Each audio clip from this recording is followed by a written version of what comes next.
anywhere from 1,000 to 2,000 people showed up, and it was a pretty, standard non-violent march. I think somebody might have thrown a bottle cap or something like that at some point, but that was way before any of the melee happened.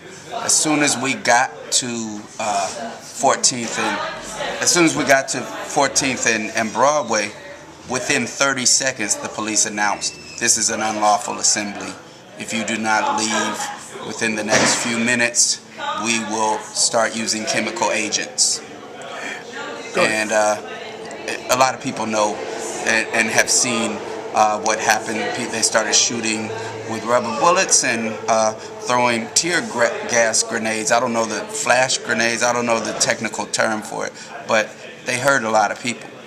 Were you surprised that this happened? And I'm only asking because, Occupy Oakland, it has so much support, the reputation of this city, and one would think after all the drama around Oscar Grant that there would be a certain amount of caution given, considering this cause is, many respects a lot bigger in terms of people can easily identify with financial hardship and see how this is directly impacting them. Well, the Oscar Grant incident, just like many other police brutality incidents, did not scare the police departments one bit. When a cop gets in trouble, quote unquote, for police brutality, the most they usually get is a transfer or a suspension with pay or something like that.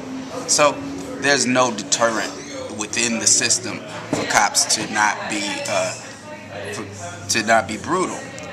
In this case, the front of the line was a bunch of 5-foot-tall female Oakland teachers, not threatening to the police at all, right?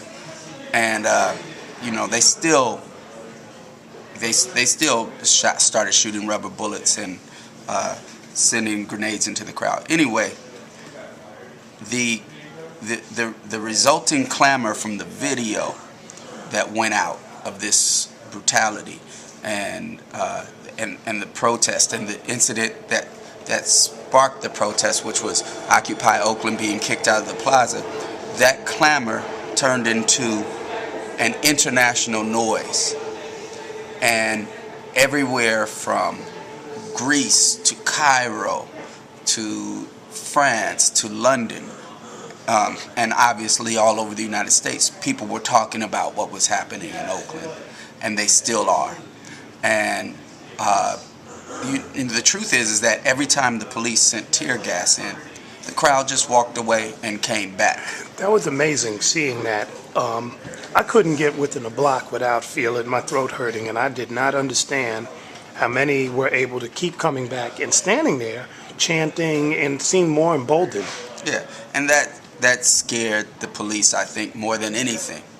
The fact that they could shoot with rubber bullets and they could send in tear gas, but people are still going to come back. And even more so, nobody knew what to expect the next day. The next day, a General Assembly was called at the same location where the tear gas happened for 6 p.m. That was yesterday. Even though nobody knew what to expect, 3,000 people showed up. And all over the world again, people were watching and waiting to see what was going to happen. This movement has inspired the imagination of thousands and maybe millions of people. I'm talking about the Occupy Wall Street movement in general. Right now, this particular time in Oakland, we're inspiring people from here to all over the world. In Cairo tomorrow, they're having a march in support of Occupy Oakland. Athens, Greece sent in a statement of solidarity. for me to list things would be to Well, the exclude New a lot York of things. situation, Wall Street itself was probably the most inspiring. Yeah. Because maybe you can explain what they did. Well, I know they sent in, they're sending in 100 tents Yes. and $20,000. And Exactly. we saw them march down Broadway in New York chanting, "Let's go Oakland." Exactly. Now, the thing is that we had a 3,000 people General Assembly last night that voted to up the ante. How are we going to up the ante? A lot of people criticize the new movement for being unfocused, or they criticize the new movement for being unclear, or sometimes they criticize the new movement by saying, oh, it's just a bunch of violent black anarchists. Well, we had 3,000 people that showed up there, and honestly, by the end of the 4-hour meeting, there was maybe only 2,000 left. But people voted almost unanimously to up the ante by having a general strike in Oakland. Why? Because the world is watching right now. And why? Because the Occupy Wall Street movement has been good at getting out one idea, and that is we are the 99%, the 1% are living off of us. That is true. We want to make that statement real. If the 99% were to stop working, the 1% wouldn't make any money. On November 2nd, we're calling on everybody in Oakland to not work and join the general strike. Also, people are organizing at high schools to walk out on that day and join the general strike, and colleges to walk out on that day. We're realizing that this is a quick call. Why? Because we want to jump on the momentum. We think that we are inspiring many of the union organizers and union folks that feel that their unions aren't radical enough. Well, here's the movement that can radicalize your union.